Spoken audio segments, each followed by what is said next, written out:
Okay, this is Peter Brewington for Everybody Can Shut Up, the Gay 90s edition. Went to the Gay 90s this afternoon just to get a drink. I had some tropical juice drinks. I'm not drinking alcohol, and I think I had a Coke. But the bartender was working with me, whereas over here, unfortunately, at another spot, they said, we're just closed till 5. And so I'm so glad I went to the Gay 90s. And I sat next to Dan. He gave me an off-color bar joke. And then the bartender was fantastic. And he said, I'm working the security booth later. I take the $10 cover. And I said, well, what's the drink minimum after this? No, it's just $10 cover. And I said, okay. So after 2 hours of sobbing about and grieving my wife in the show that is so the show is Somewhere at the Guthrie, and it's amazing. I can't 5 times 5 stars. They're energetic and full of love, and there's joy, but there's blood and conflict and loss and fear and wonder. So anyways, yeah, check it out, the Somewhere at the Guthrie.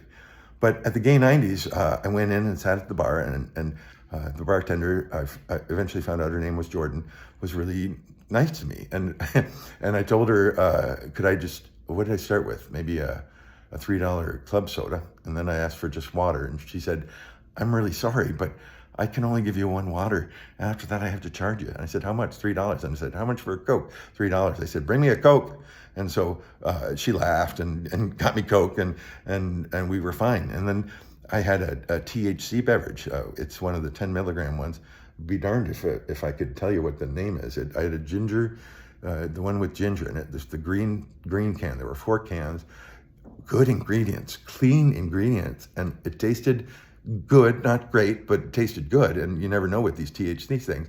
But I knew I wasn't putting garbage into my body, so I got pretty clean THC, and I've been flying. But it's a really good high.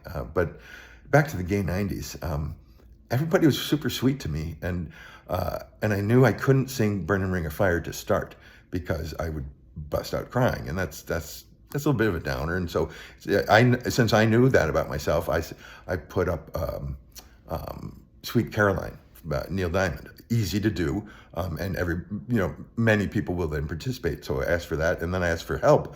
And what was amazing was, 4 people offered to help, and then one person offered. I asked if anybody would take a video of me doing "Burning Ring of Fire," and this one young lady said, "Sure, I will. I'm a videographer," and she did, and she did a terrific job of videoing me doing "Burning Ring of Fire." And I was wearing these overpants, and the pants started falling down because the waist is so loose, and I was having to sing while grabbing the pants and pulling them up.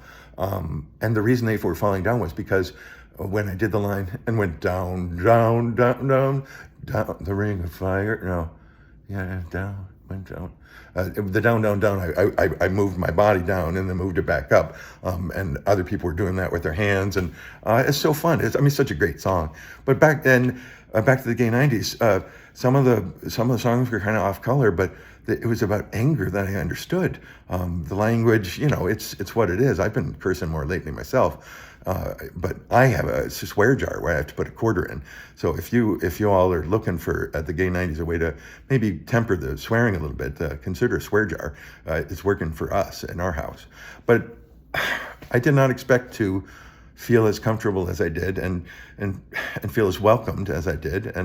And then I'm just singing along with the different girls just want to have fun. Fellas were doing that. It was a little hard to hear them, but they were trying, and they do. Girls just want to have fun. Cyndi Lauper nailed it. And then Jordan kept coming back, checking on me, and then I tried to ask her a question, but it was so loud in there we couldn't hear each other. So we'd lean right to the ear, and you could get a few words in.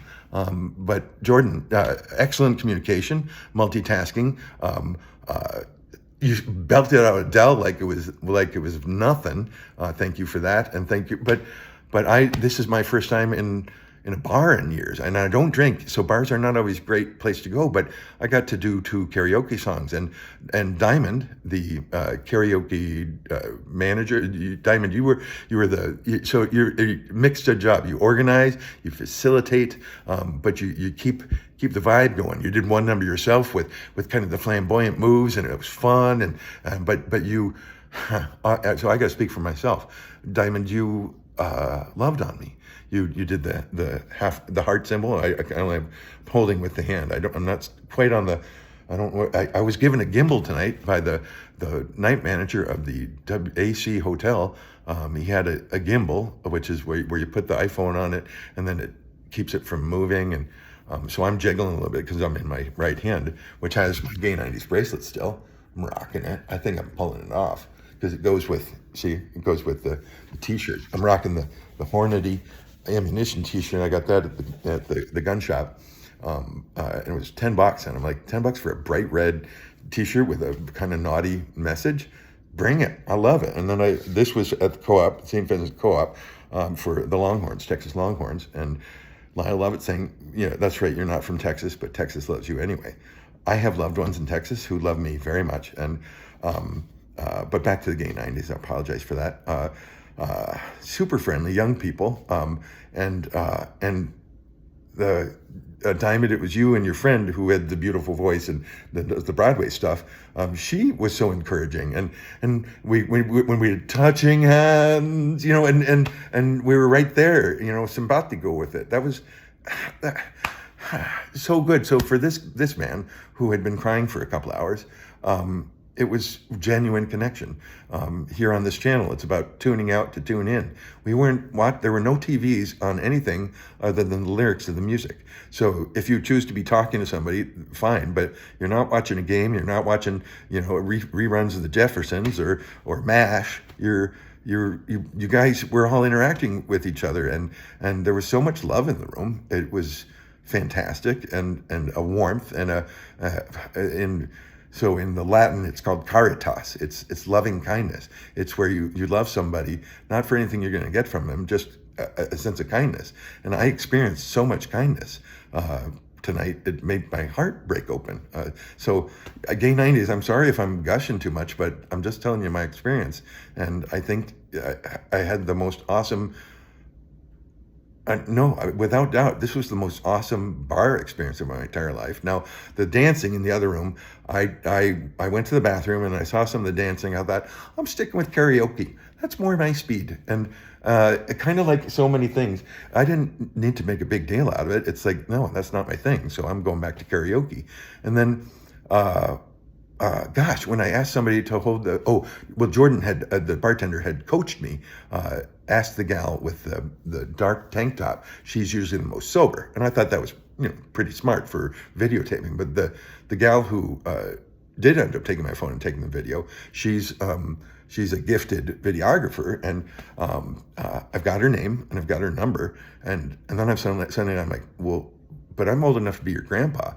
This is, and she's, okay, so she and I are going to have to work this out, because she said, oh no, I won't take any money. And I get to, which is a little like me and the earrings that I make. I make nice earrings, and I use sterling silver, usually for the ear wire, and I use Swarovski crystals and sterling findings to keep the crystals apart, but I don't sell them.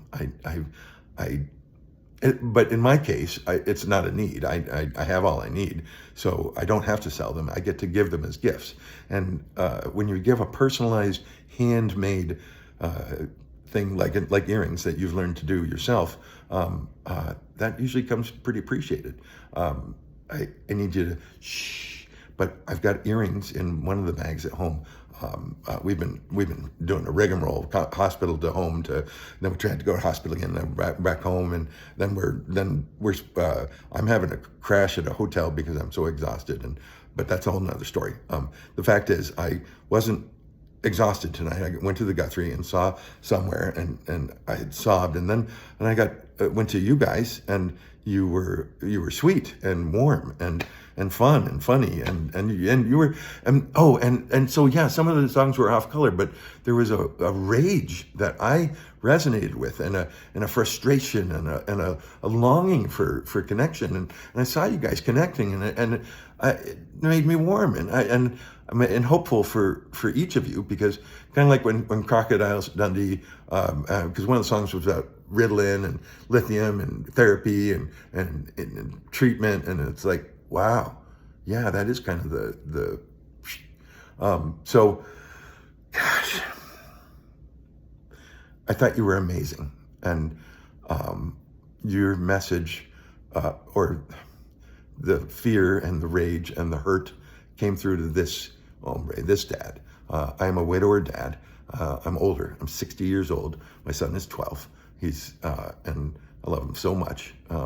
But tonight, he was covered, and that's why I bring that up, because you guys gave me a place to just be, and my pants were literally falling down during the song, and not a single snicker, and my doing my kind of vaudevillian, grabbing the pants and holding them up and singing, or not vaudevillian, but it's a wardrobe malfunction. I had a wardrobe malfunction during karaoke. I thought I was singing a lot stronger than it came through on the thing, but who said, Jordan? Yeah, you said, but that person laughed. And so even though my singing may not have been there, my emotion and my connection was there. So that's my hope for all of you at the Gay 90s. And if you're looking for connection and some just flippin' awesome, amazing people that aren't looking like somebody maybe you'd want to hang out with, but if you give it a chance, and you just might find you get what you need, and shower the people you love with love.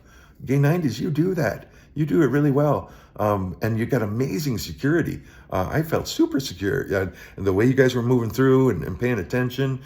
So big thumbs up for the security. Michelle, the manager, you came in when I was earlier in the place, and I was wearing the yellow bib and pants. And part of what triggered me, even before the play, was my wife's name was Michelle, and she was blonde, and she was a little naughty, and so are you. And it just, so that got me going. And then when I went to see the play somewhere over at the Guthrie, I just started crying. And that's why I think the Gay 90s is a great place for everybody. Everybody's welcome, including this 60-year-old widower dad, Trump voter, and lover of, it's not the line I love it, I love everybody, but I'm so grateful that I was welcomed in, and then I had to go to the hotel. My hotel was just across the street, and I drank one of those 10 milligram THC. I may have said this already, but wow, that's pretty powerful. But it's good. It's been good for me. And Gay 90s, thank you so much. You're the best. Pow. This is Peter Brewington for Everybody Can Shut Up. Tune out to tune in.